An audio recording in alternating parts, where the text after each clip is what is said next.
A very quick story here on One Up Podcasting. And this is really, I want to see if it's a telling story for the rest of musicians out there.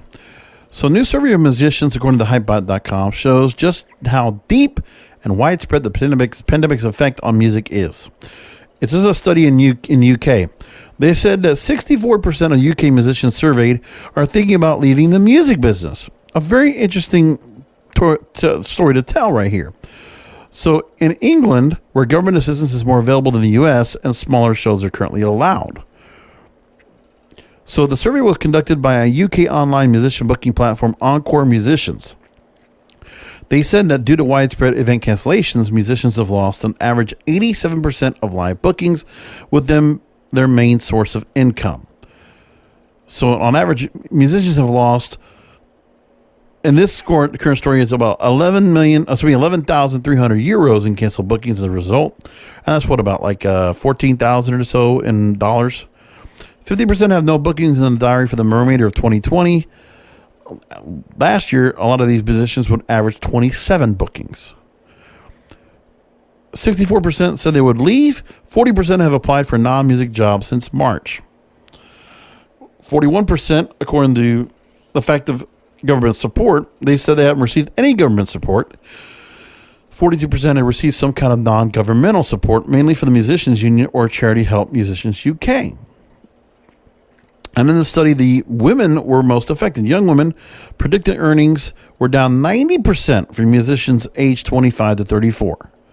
Men have 34% more gigs booked for the rest of 2020 than women. And then Farewell Symphony classical musicians have the fewest bookings.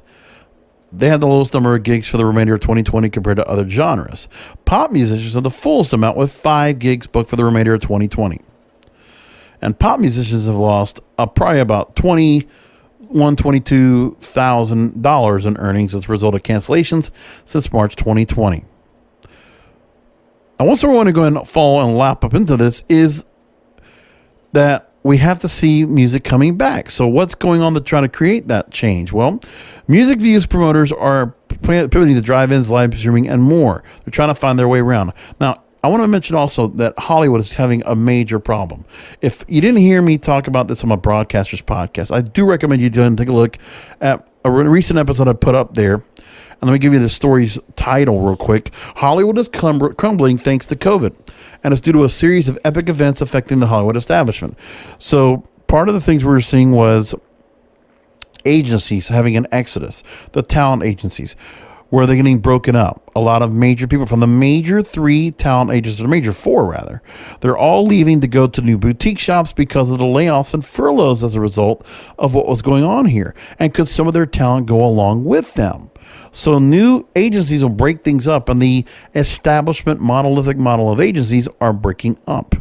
Then there's the issues of network comedies being threatened by an outdated broadcast business model. And then the unions also trying to get themselves back together, but they're all still under labor issues because they're all under strike. And that was going on back to April of 2019, which all these issues have never been rectified because the pandemic also just delayed all the decisions, from the Writers Guild to the Association of Talent Agents to the AMPTP, Association of Motion Pictures and Television Producers, a lot of other organizations at the same time, SAG-AFTRA, Screen Actors Guild, and the Association of TV and Radio Artists. So when you have the Writers Guild and the talent agencies finally get their crap together, then the other agencies will come in and start making deals. But the thing is, this is for traditional establishment outlets, so movie studios, or television networks, or cable outlets, traditional media. Meanwhile, the Netflixes, the Hulus, and the Apples of the world are making separate deals with all these agencies. Meanwhile, the establishment can't get themselves together, so Hollywood is hurting right now. Music in the same way. So Hollywood's trying to get themselves back into production, but they got a longer haul. In the meantime, music is starting to work their way back up because some nimble venues and concert promoters are pivoting their business to include drive-in concerts, live streaming, and other innovative forms of music.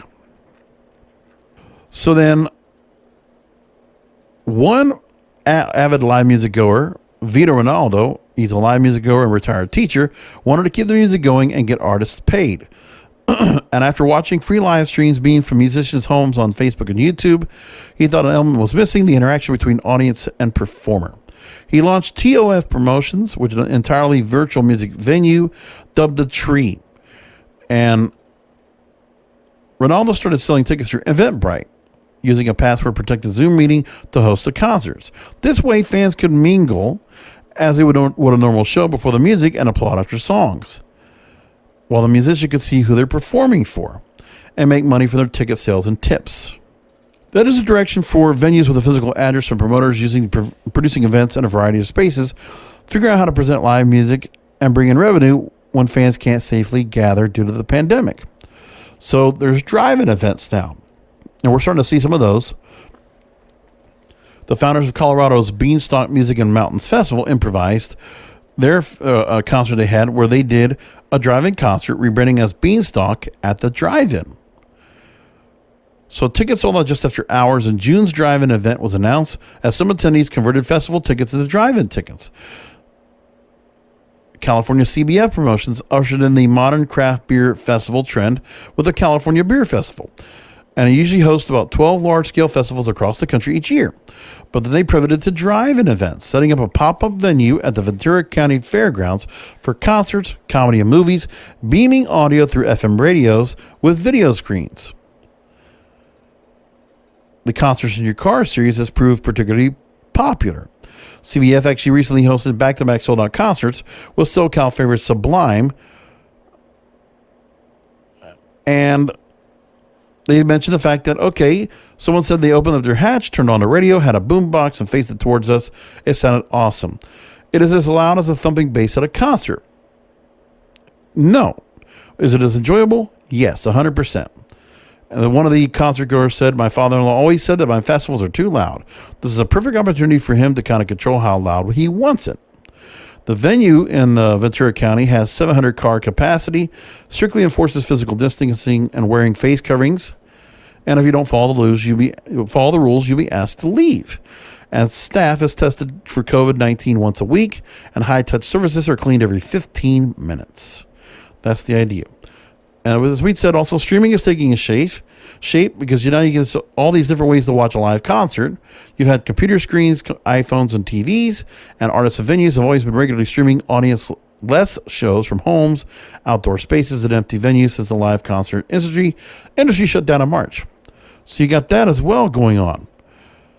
Now, as for thinking outside of the concert box, there are now some concerts that are trying to bring the concerts to you.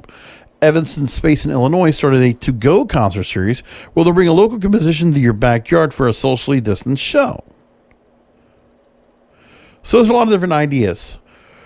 I still prefer have live events at its back, but again, if it's trying to do something to get people back on board, then have at it. Let it only be for like another 6 months to a year at the most. That's what I hope for.